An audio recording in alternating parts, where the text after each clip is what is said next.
Okay, well, I've got 1 o'clock. So this is Ellen Flynn Giles, president of the Howard County Historical Society, and I'm going to call this business meeting to order at 1 o'clock and just start the introductions. I'm really honored to be the president of the Howard County Historical Society and exceptionally proud to be able to report that despite the many challenges of this past year and into the foreseeable future, our amazing executive director, deputy director, Mr. Gladden and Ms. Lutz, and our managers, Ms. Sanphilipo and Ms. Berry, as well as the volunteers, the committees, and the board, have not just maintained the society's operations, but actually managed to expand and improve outreach and engagement with our membership, researchers, and our peer organizations and the public. Truly amazing. We kicked off the year with former County Executive Liz Bobo, the first woman county executive in Maryland, as the honorary chair of our Year of the Howard County Women themed year. And we also published the first of our profiles for the women who have made a difference in Howard County and the surrounding area and beyond over their time in Howard County. And I'm happy to report that we're going to have that published by Arcadia in 2021. So you'll be able to go back and revisit the Year of the Howard County Woman. January and February went pretty well without incident, and then came March. And amazingly enough, the staff was already prepared with plans to bring our technology into a cloud environment so it could be accessed remotely, to redesign our website and information portal into an interactive platform for engaging our members, researchers, and the public in the great adventure that is history. And we were able to bring over our favorite Passport to the Past for children and families into a virtual environment, and even host our annual holiday house tour in a virtual environment, all because of them thinking ahead and being prepared for what nobody knew was coming. And we were also able to pursue some new projects due to some very generous bequests from the estates of Edward Walter and Lee Owings Warfield. We've begun the restoration of the museum's beautiful stained glass windows. We were able to get together, socially distanced and appropriately masked, but historically clad, and march down Main Street on November 1st to support the 100th anniversary of women's suffrage and bring out the vote. We have a new partnership with the Columbia Archives and the Howard County Library to collect, document, and preserve stories of this COVID experience and the impact and response in Howard County. And with the limited opening of the museum in the fall, we were able to extend our celebration of women's suffrage with an exhibit including material from the archives and the Smithsonian. Along the way, we welcomed some new board members to the Society, and they've been extremely valuable in providing perspective and input and energy. Gail Bates, Fred Campbell, Roger Kaplan, Debbie Costley, Leela Sewell Williams, and Tara Simpson, and we are most grateful to have them along with us. Now, one of the things that we have to do as part of our annual meeting is to confirm the slate of officers and the directors. This year, because it was going to be a little bit difficult to do that virtually, we asked ahead of time that the members who received their packet indicate their agreement online. And so I'm happy to be able to say that this is the board and slate of officers that will be going forward. Unfortunately, for everything we managed to do well in 2020, the Society and the entire Howard County community also suffered the loss of the Howard County Historical Society President, Tom Bowers, in late August. A gentle and good man, natural leader, and skilled professional engineer and project manager, Tom served our board for many years, the last 2 as our president. And during that time, he tirelessly promoted, managed, and coordinated the funding, design, and construction, delivering on 3 of the 4 planned phases of the renovation and transformation of the Weir Building into a museum, an interactive children's museum presenting the history and culture of a 19th century mill town. The Ellicott Mills Children's Museum will open in spring 2022 as a keystone in the EC 250 celebration because Tom made it happen. In his honor, the Society will have a plaque placed on the new Children's Museum Church Street porch that will be unveiled at the grand opening ceremony next year. And in addition, this year marks the inaugural presentation of the Thomas Bauer Memorial History Day Award at Howard County's Natural History Day Awards ceremony on March 13th to recognize the best student presentations focused on Howard County history. Tom loved his family, his home, his church, and believed strongly in the purpose of preservation. He will be missed, but never forgotten. Thank you, Ellen. Ellen, I'm going to back up. I was supposed to do an introduction, but that's okay. I can sneak that in right now. Sure. Okay, that's all right. As I'm kind of echoing some of the things that Ellen, the president of our board, had said, 2020 was a challenging but rewarding year. Some of the highlights, the year of the Howard County woman definitely was something that I think was successful, despite the fact that we weren't able to do some of the in-person programming that we wanted to do. Fred Campbell, if you would do me a favor and unmute Liz Bobo. I think Liz has a couple of words to say. So we decided that we were going to focus on significant women in Howard County's history and Howard County's past and present. And what we wanted to do was really highlight some of the stories that we had uncovered from our archives. There's some stories that had been out there, profiles that had been out there. And we decided, we had asked Liz Bobo, being that she was the first woman county executive, not only in Howard County, but in Maryland. We asked Liz if she would be our honorary spokesperson, kind of the face of this initiative, and she agreed. And as a part of what we did last year, we nominated Liz for the Maryland Women's Hall of Fame, and we were notified about a month and a half ago that our nomination was accepted. So Liz Bobo will be in the Maryland Women's Hall of Fame and inducted, I believe, in March. So Liz, do you have, are you able to speak?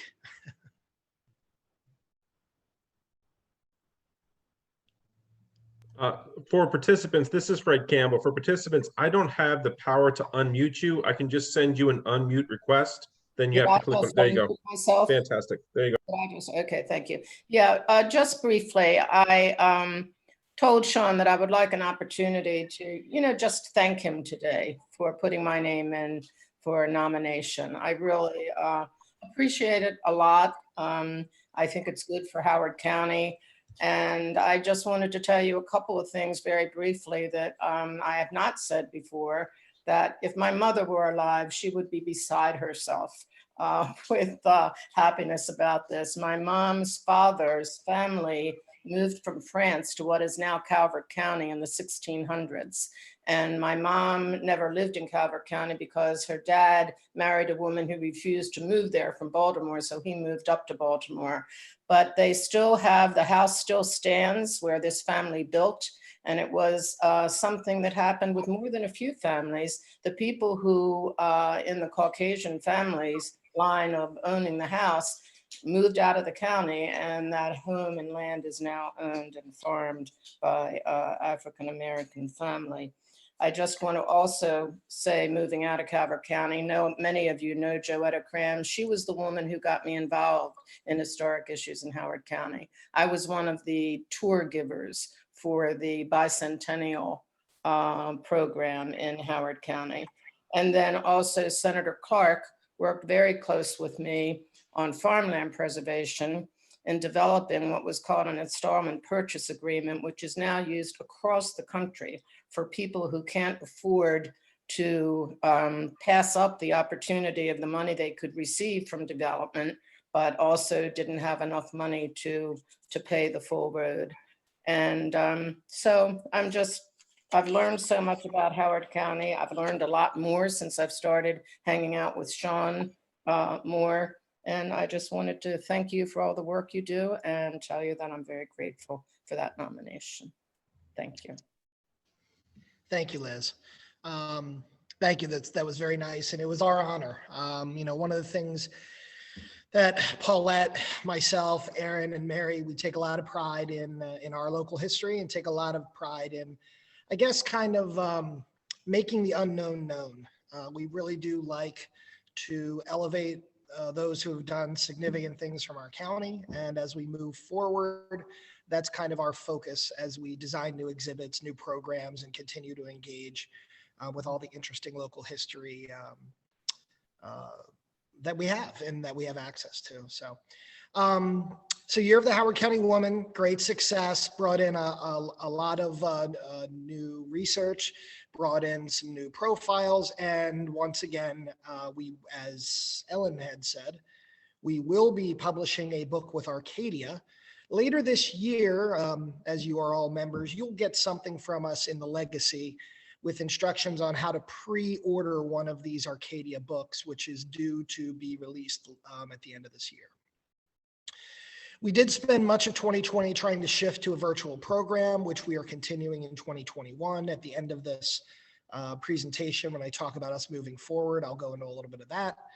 And we continue to work on our collections and capital projects, which once again, as we go through the various reports today, you'll see what we are indeed working on and what we plan on working on in the future. Ellen did her report. Once again, Tom, I was not going to say anything about Tom because as some of the folks on the board will tell you, I get pretty emotional when it comes to Tom. I was close to Tom, and his passing was a shock. I'm going to miss Tom. Tom was a great partner and a great boss. So, and I feel somewhat obligated. I feel obligated to finish all of our projects, but I really feel obligated to finish the Ellicott Mills Children's Museum in Tom's honor, because he really did put a lot of his effort and heart and soul into that project, and nothing would honor Tom more than having this Children's Museum open next year with great success and a lot of great visitations. So I'm going to see Tom. So I'm not sure if Debbie is on the line. She was having some Zoom problems earlier. Fred, if you could try and locate Deborah Costley, and Deborah, if you can unmute yourself. I was wondering if you might be willing to say a couple of words.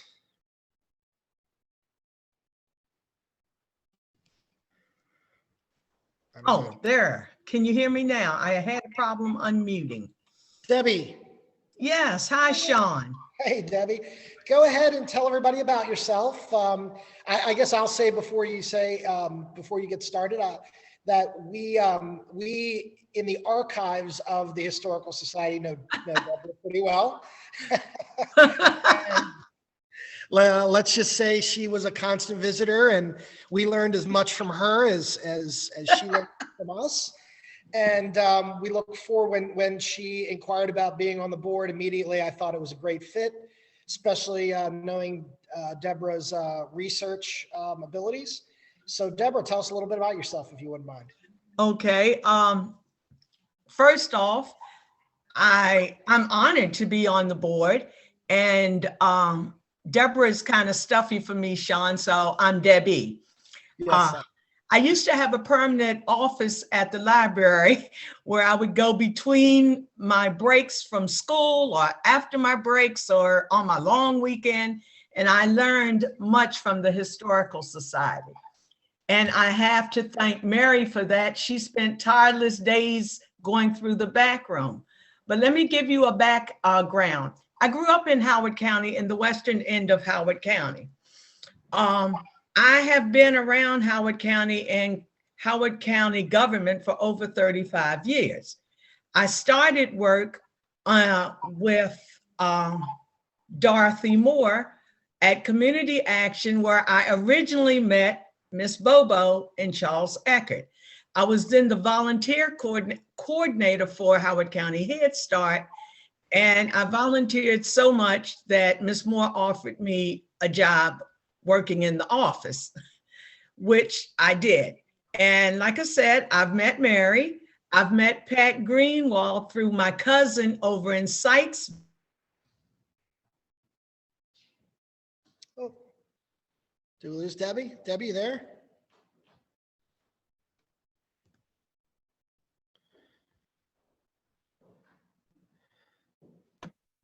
Debbie? And I learned so much history that I thought were just long tooth in the tail stories that my grandmother used to tell me to keep me out of her way when she was cooking. And so Warren did it all from memory, but I wanted to see what I could find. So I went to the archives and I started digging. And I'm so grateful that I have had the opportunity, but I found out one thing, that as much as I know, a lot of the African Americans in Howard County who the history was directly related to did not know about it. And it was my goal to learn as much as I could, not only about my own family, but other families that I knew growing up in the western end of Howard County that had no idea about the what Shawn's organization is, and it's been fabulous. I love it. I miss it because I refer people to it all the time. And I've spent tons of time copying things. And from there, I grew out to be the historian of Full Gospel Baptist Church with Reverend Holland, which was Reverend Holland's church. I'm a member there. And so I'm the church historian. I'm also on the board of directors at the the Bushy Park Community Cemetery in Cooksville, because my great-grandfather donated that land so it would be a cemetery for the slaves of Western Howard County. And it just went on, and I have traced my grandmother to a slave plantation in Marriottsville. And one of the great stories of Howard County that Shawn and I kind of coordinated back and forth is about Rebecca, and I lost her last name just that quick. Rebecca Garrett. Yes, Rebecca Garrett. Rebecca Garrett is actually my great-great-great-grandmother. And she was a slave who took Howard County to court back in 1841, and then they overturned it.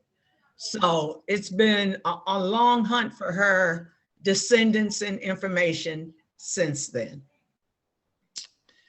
Thank you, Debbie. And Debbie, I hope we also can do some more work. A couple of years ago, we did a food drive at the museum that I believe went to some schools that you work with as well. Yes. I hope we can continue to do that kind of work as well. Thank you. Thank you, Debbie. It's an honor and a privilege to have you on the board. Thank you very much. Okay. So this is our slate of directors. We did do an online vote, which did pass. If anyone has any questions, please feel free to type into the chat. If anyone is interested in potentially joining the Historical Society board for our next go round, also please put your email and name in the chat, and Fred will grab that and pass it along to our nominating committee, which consists of Leonora Honus and May Beal and Richard Clark.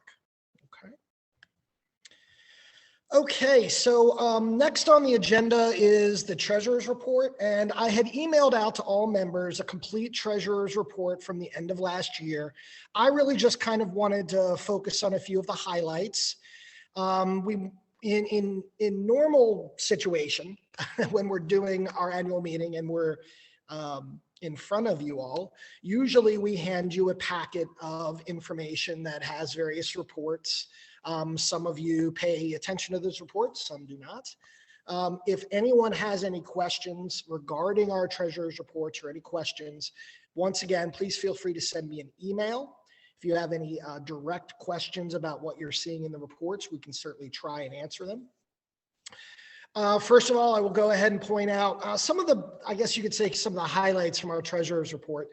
And Rita Hamlet, who is our membership coordinator, will go a little bit more into what the membership fees mean. But we were able to do $22,115 in membership fees for 2020. Our goal was 20,000, but that was actually adjusted midway through the year. Once we realized that that obviously COVID was going to affect us, we made this adjustment to 20,000, and we based that on the fact that by the middle of the year, because we did not have access to the archives and really did not have access to Past Perfect, we were really unable to do any of our mailings, our membership mailings. So when we finally got back in the office around July of this year, we had only had about $8,000 in memberships. So we made a pretty good recovery, and I want to thank all of our members for renewing your memberships. For some of you who may have mailed a check in, if you wouldn't mind double checking to make sure that we did indeed cash that check. There were quite a few mail-ins that just never made it to us. There were numerous problems with the mail last year. Some renewals showed up in January and they had been mailed in August. So despite all of these issues, we came in over our adjusted budget by $2,100. From a donations and contributions standpoint, our goal was $10,500. We, I would say, smashed that goal, which, considering that we were really unable to do the normal holiday house tour, and because we weren't really able to do a lot of our virtual programming and the museum wasn't open, which is where we get most of our donations and contributions, the fact that we were able to bring in $16,000 in donations is pretty amazing. A good portion of this came from the end of the year match campaign and the donations from many of you after our virtual holiday house tour. We raised $12,542 between September and December of 2020. With regards to our bottom line, our gross profit for the year, which is all monies that had been brought in from a revenue standpoint, was at $359,804.66. We came up a little short from a profit standpoint, but we countered that this year by spending about $17,000 less.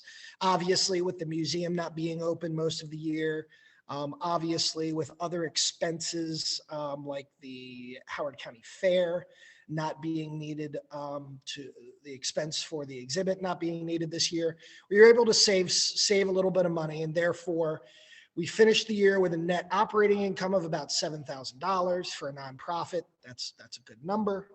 We had actually budgeted to be in the red. So according to our budget, we were plus $12,446 over what we planned to do last year. I would like to finalize the treasurer's report by saying a huge thank you to Chuck Lewis.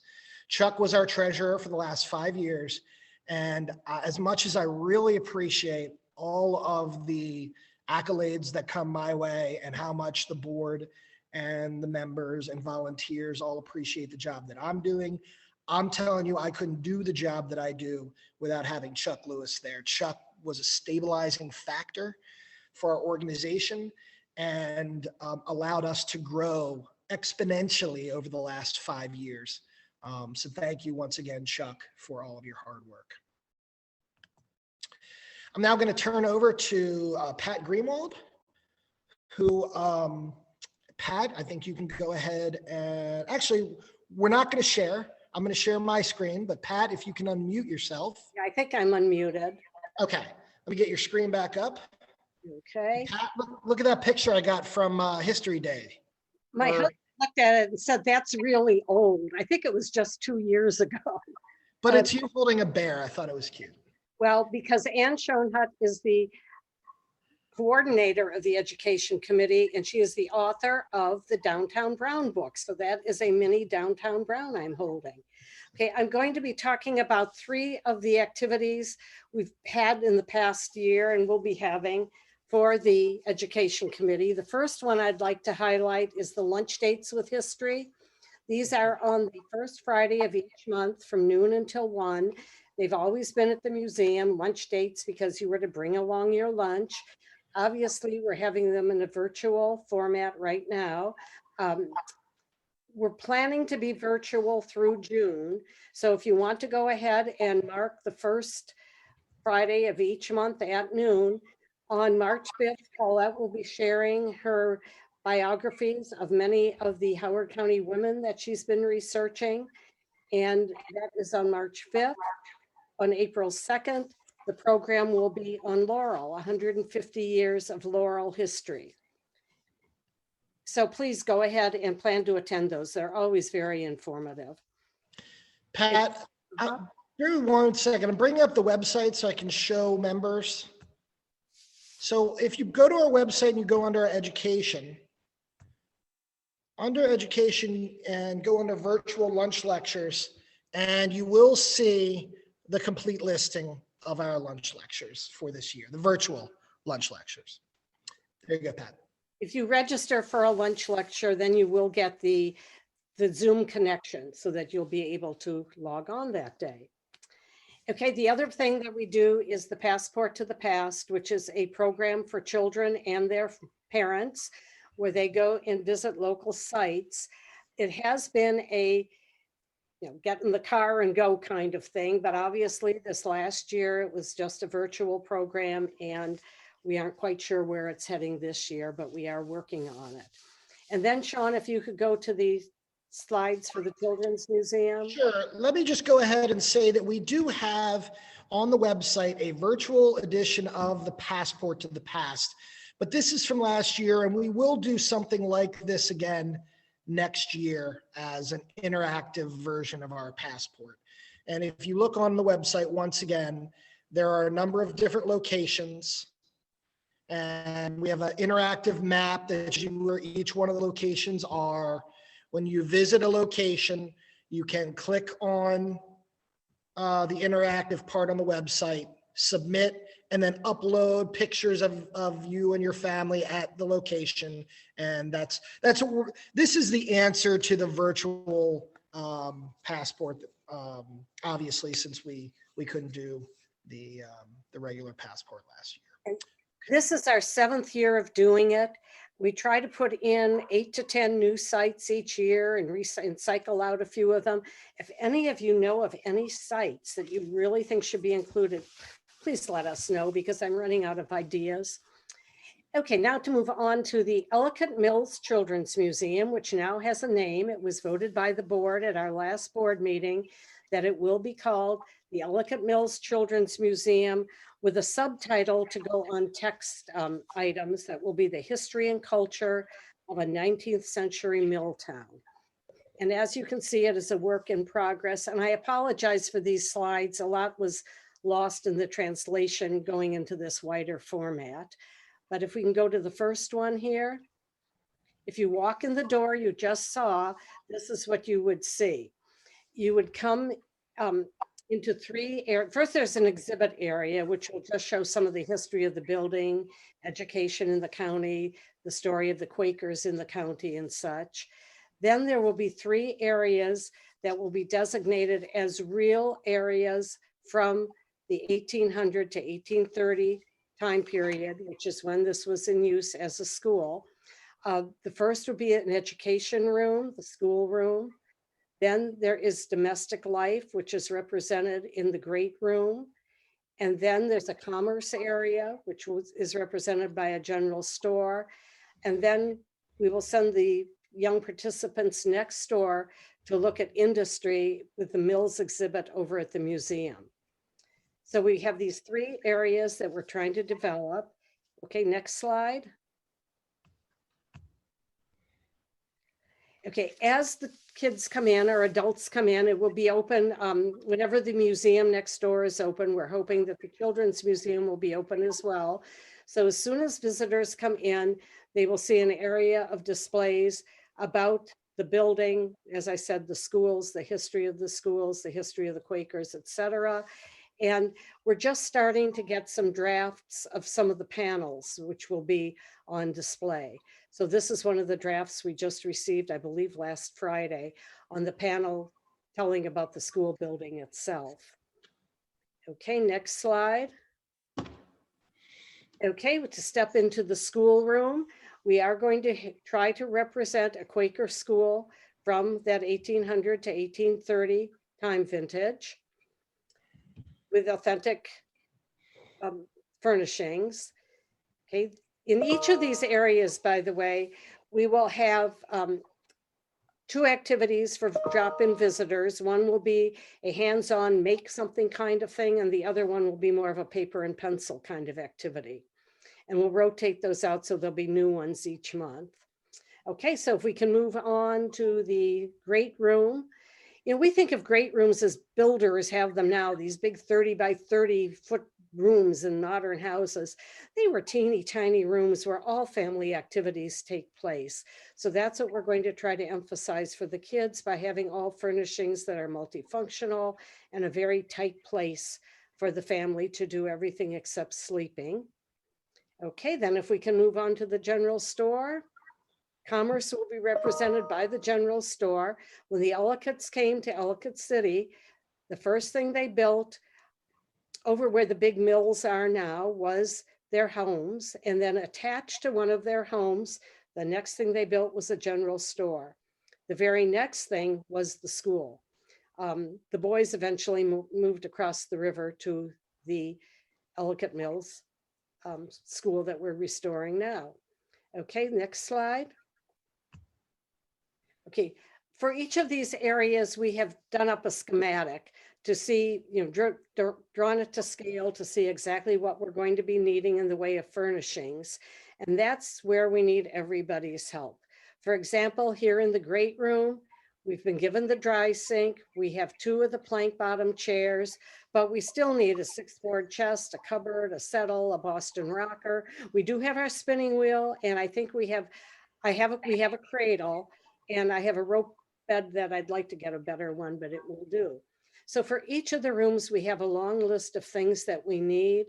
And if you think you might have some items, either large furnishings or small cookware and such, that might be appropriate, please leave your email in the chat and I will send out a list of what we're looking for. Okay, last slide. So just go to the chat, leave your email address, and I will send you a list, and you can send Ann or me a photograph and we'll see if it's appropriate and let you know, and have your name on the donors list for that room. So thank you very much. Thank you, Pat. George, are you here? George Tolen? So George is the committee chair of our infrastructure and facilities committee, which basically he assists me with the large capital projects that we have going on, especially the ones that are related to the 2 buildings that are in our possession currently. He's on the screen, but he's muted. Okay, Fred, can you unmute George? He's probably under Tolen, T-O-L-E-N. So the 2. There we go. Shawn, I got it. Okay, so I'll set it up for you there, George. So the 2 major projects, obviously, that we were working on in 2020, the rehabilitation of the second Quaker school, and as many of you probably who've been following along in Legacy and in social media and such, we have begun the restoration of the windows. So I will turn it over to George. All right, thank you, Shawn. 2020 has been a busy year for repairs and capital projects. We started out working on the church museum itself. If you've been by it, you've noticed that the wooden structure or the soffit and fascia, as well as some of the windows, have been repainted. We're changing the color to match the stonework a little bit closer. So that is done. As Shawn mentioned, we're in the midst of a capital project. We're actually doing 2 capital projects simultaneously. Capital project is to refurbish all of the stained glass windows. It's about $100,000 expenditure, and it will take a year. It's large enough that we're running it through great pains, but it was done a lot of restoration. Actually retired, came out of retirement to do this job. And they're basically managing it and spreading the work out amongst a variety of people who do stained glass work. When that's done, the wood framework around and the sashes around the windows will be painted to match everything else. We also did a lot of grounds work, trim shrubbery and try to neaten the place up and make it look a little more attractive to someone who might want to come in, and in particular in anticipating the EC 250. The second capital project we have is obviously the what was the Weir Building or the Quaker School, now the Children's Museum of Ellicott Mills. That's been ongoing for 3 years. It's progressing nicely. I think you can see from the partial picture that's up now, that is would be the museum entrance level. It's kind of a strange house. It's built into a hill, has two front doors, if you will. One enters from Court Street and the other one from Church Street. One of the earlier pictures showed a view from Church Street, which was the original stone structure with a porch across the front. That was redone in phase 2. Phase 1, we redid all of the heating and air conditioning through the entire building. We are now just about done phase 3, which is what you see here on this slide, which is the Court Street side. It needs just a couple more things done. And we're in the process of planning phase 4, which should be the final phase. What we did discover, or actually knew investigating the building, is on the Church Street side, there's a 2-level porch. The lower level, which has got a nice wrought iron, or actually cast iron railing on it, is original to the building. And above that is an enclosure that was added somewhere probably in the mid-1900s.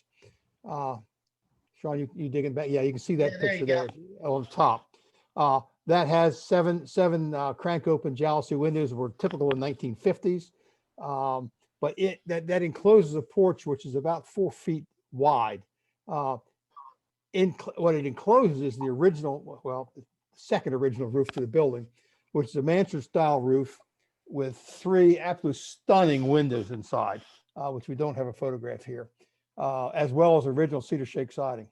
So what we're planning now and looking to get permits to do is to remove that surround and trim the roof back to expose that original mansard style roof. Inside in phase 3, we gutted all the old plaster work that was in bad shape, and in preparation in what we're going to do. So phase 4, we've got to move a set of stairwell to the attic. We'll refurbish the attic as a workspace and then complete the finishes on the museum and turn it over to the education folks. So hopefully we'll be done. It's all dependent on funding. So thank you. Okay, thank you, George. Okay. Now I'm going to go ahead and turn over the membership report to Rita Hamlet, our membership coordinator. All right, membership chair. Sorry. Hi, everybody. Okay, great. As Shawn and Ellen had mentioned, it was an interesting year, not being able to, get access to the archives in the building to do the mailing of renewal notices and trying to do all the annual campaign virtually. But everybody got it done, and we ended up with 322 members and over $22,000 in membership dollars, which exceeded the adjusted budget, once COVID-19, forced everything to have to close. So I think that's just fabulous. And you can see it's steady. This is showing 3 years here. And it's pretty steady as single and family memberships are certainly the bulk of, what we get. We do have student, and we're talking about doing some more with the Howard County teachers level. We're also going to be exploring with the membership committee early in this year of other new member benefits, things that maybe members only can do on, the website, et cetera. So thank you, Shawn. This slide shows kind of the 3-year trend. So again, it's gone down a little, but I am sure for 2021 that's going to turn right back around. And I feel comfortable that we'll be right back up around the 25,000 or more level for memberships. The couple of the campaigns, again, Shawn touched on a little bit of this, but in September, sort of, we're back, we're able to be back in the archives, and he did a virtual drive, and we saw 140 new and renewing members respond to that. And the December virtual Holiday House tour also saw 45 new and renewing members. So really, it started out a very slow year, but then people responded and we made up for it in the second half of the year, and we'd like to continue that trend. So that's it for me. I'll add that we are looking, we're working with our web designers to try and create a some members only access on the website. And we're going to try and get certain aspects of our digital collection, things like our digital yearbook collection, or maybe like our Saxy, our Sanborn insurance maps, things that are regularly used by members to do research. We're thinking about trying to figure out a way to have more online access to those things, and having special members only access to certain things on the website as well. So as we do develop this, we will be alerting you as members about what new benefits come with your membership. And I also, sorry, I wanted to make sure I did not forget a very important announcement to thank Steve Marshall, who is our membership volunteer. He's instrumental in getting letters out, getting these reports, tracking all this information. So he works tirelessly with Paulette and Shawn and me on the membership committee, and also Tara Simpson. So I just want to say a shout out to Steve Marshall. Yeah, thanks, Steve. When obviously with the library being back open, is not open, and Paulette will mention something in her volunteer report in a few minutes, but we didn't really want to put out a call to volunteers because we were only able to have a few back in, but Steve was one of the first ones to say, hey, I'll come in and do memberships. And Steve Marshall, if you're on here, thank you so much. Your weekly assistance with getting those memberships straight is invaluable. So thank you very much, Steve. So I'm going to turn it over to our wonderful collections team. As you may know, we have two locations, the Museum of Howard County History and the Howard County Historical Society Archives, which are on the second floor of the Miller Library. That's us back there. So let me go ahead, and first thing we'll talk about is I'm going to actually turn it over to Mary. Mary, are you available? Yep. So Mary, you want to start off by telling everyone about this wonderful acquisition we recently had gotten? This beautiful piece is actually also includes its original mirror and the key. It's from the American Empire furniture period, which dates between 1800 and 1840. And it belonged to Martha Ellicott Tyson, who was the granddaughter of Andrew Ellicott. It has been reputed to pass down generation to generation to Martha's as they've gone through. And the final one who has passed it on to us has very lovingly asked to have it restored. And it is now at, I believe it's Sand Hill Antiques, Shawn, is that right? It's Sand Hill Antiques, and I would like to thank board member Martha Clark, who I believe is on the board, for helping us to have this very important item, something that we will add to not only our collection, but probably EC 250's exhibit next year. So thank you, board member Martha Clark, for helping us to get this restored.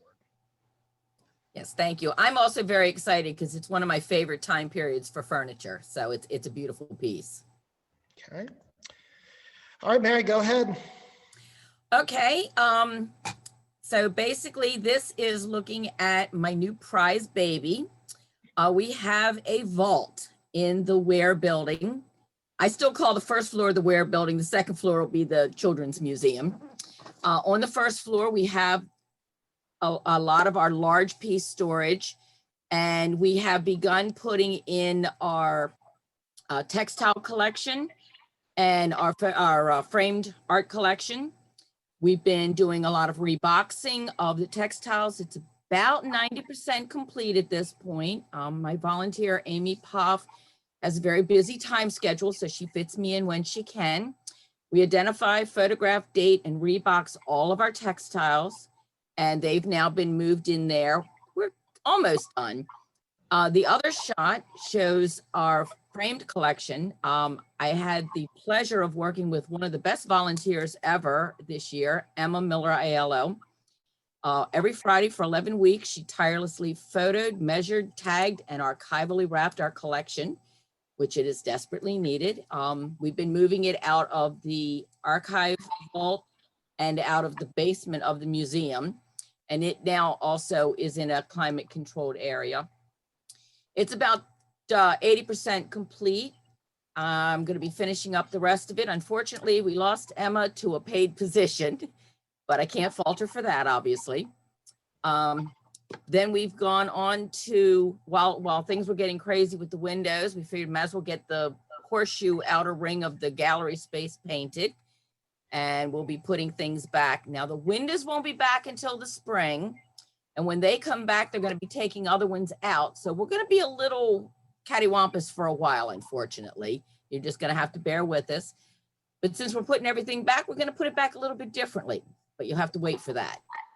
And then in the basement, because we freed up all this space, I've been able to repurpose some of the old shelving from what had been in the Ware building and getting things moved around down there, which will free up some area where Shawn will be able to do staging for a lot of the new exhibits, such as the EC 250 and his work with the other fun exhibits outside of our building.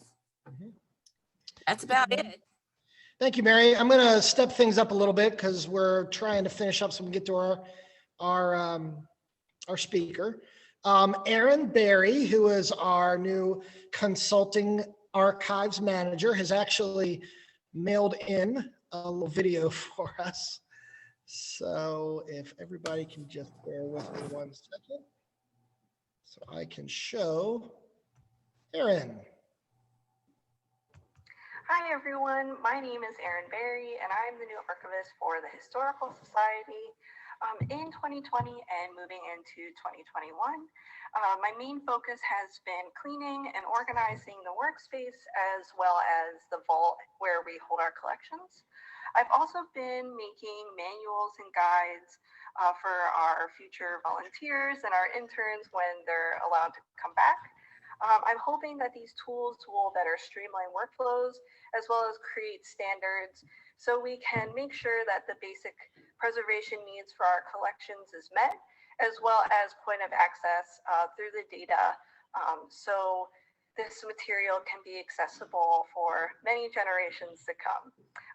Thank you so much to everyone who's been able to join us today. And if you have any questions, please don't hesitate to ask. Thanks. Okay. So Erin is here. Hi, everyone. Erin is here on the chat. So if anyone has any specific collections related questions, they can type them in the chat. In order to keep things kind of moving along, I'm going to go ahead and turn over to Paulette, our deputy director. And Paulette, I'm actually going to stop sharing. And Paulette, if you wouldn't mind, maybe just giving everyone an update on projects and volunteers.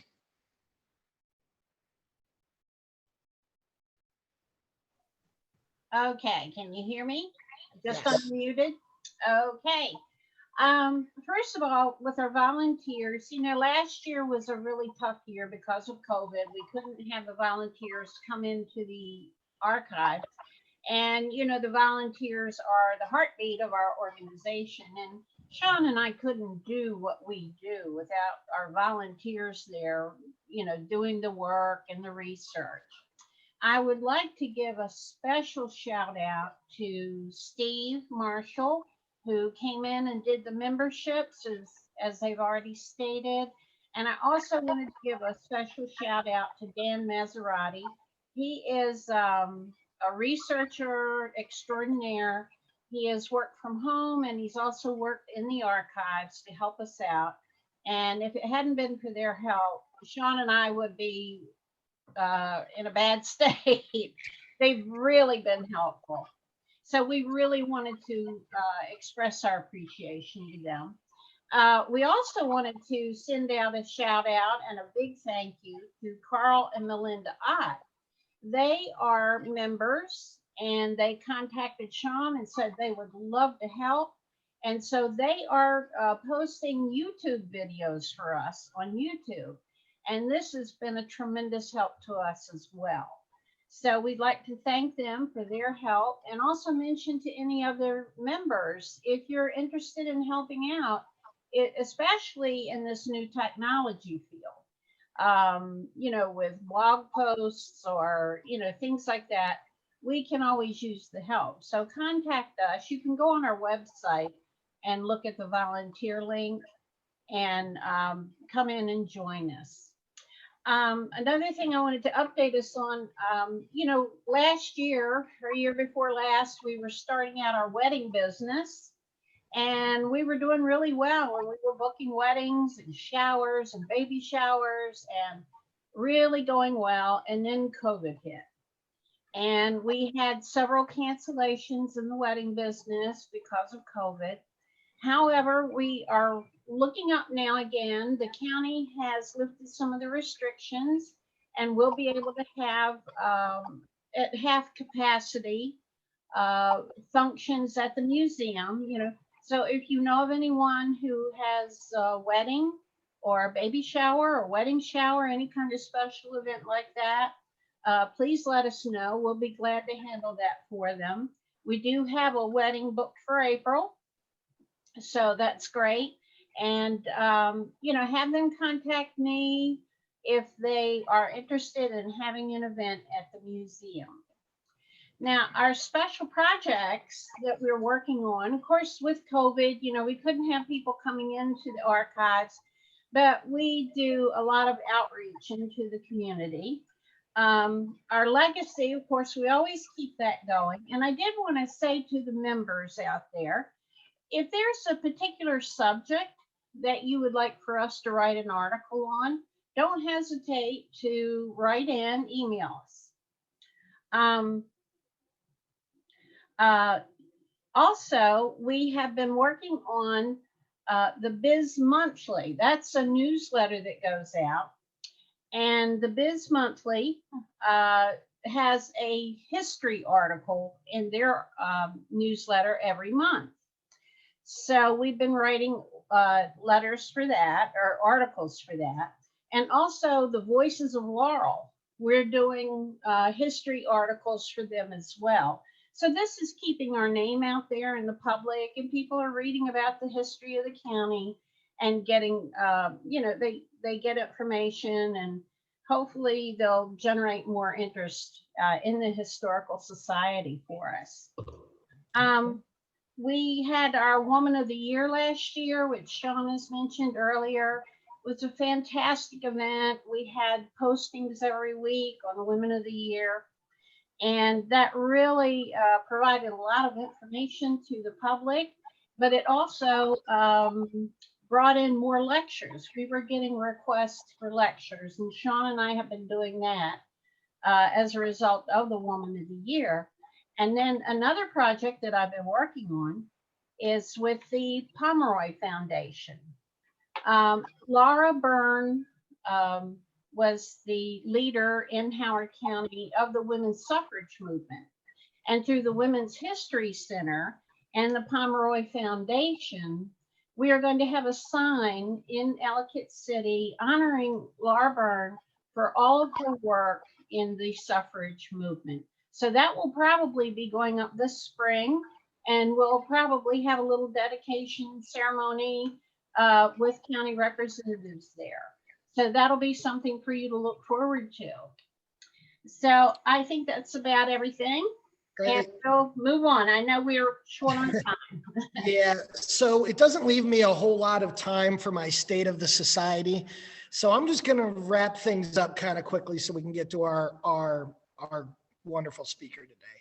So here's what's going on, everybody. As we go into 2021, obviously, as an organization, we need to figure out whether we're going to be, what part of our programming and what part of what we do for the public is going to be virtual, and when we can get back to doing things in person. A lot of these questions we just don't know the answer to. What we have done is we've planned for the first 6 months of the year to be virtual. All of our lunch lectures are virtual. We're still planning on doing the holiday house tour in December as virtual. At least we are planning for that to be the format. If something happens and we get some kind of okay to get back to normal, we'll assess things at that time. But right now we're going to be safe. And we're going to continue to obviously follow all of the guidelines for opening the museum and how many people come in. I'm involved with numerous different community projects, including the Harriet Tubman School, which is being completely renovated. And they asked us to help them develop an exhibit on African-American history of Howard County, which I am writing a script for and working with exhibit designers to help Harriet Tubman Foundation design that exhibit. Obviously, Ellicott City 250, that's the big thing. EC 250 will be the 250th anniversary of the founding of Ellicott City, and that is next year. A lot of what we are doing this year is to prep for next year. We're partnering with many organizations, from the Benjamin Banneker Park to Patapsco Heritage Greenway to Historic Ellicott City to the Baltimore County Historical Society to Recreation and Parks to the Museum of African American History and Culture, partnering with all of our various community partners to tell a nice, full, inclusive story of Ellicott City, and also working on doing an exhibit that will feature some of the artifacts from our Ellicott based collection. So as everyone is unfortunately lamenting about another year where we're dealing with what we're dealing with as a society, hopefully looking forward to next year. We have a lot of things to celebrate historically, and certainly our wonderful town that we are based out of is going to be one of those things we can all celebrate. So what I'd like to do right now is I'm going to mute my side. If anyone has any questions for the next about 5 to 10 minutes, I'm going to go ahead and set up for our speaker. Ellen, if you can go ahead and take control, and if anyone has any questions pertaining to business related things, maybe you can answer them. Please put them into the chat, and I'll be back shortly with our speaker.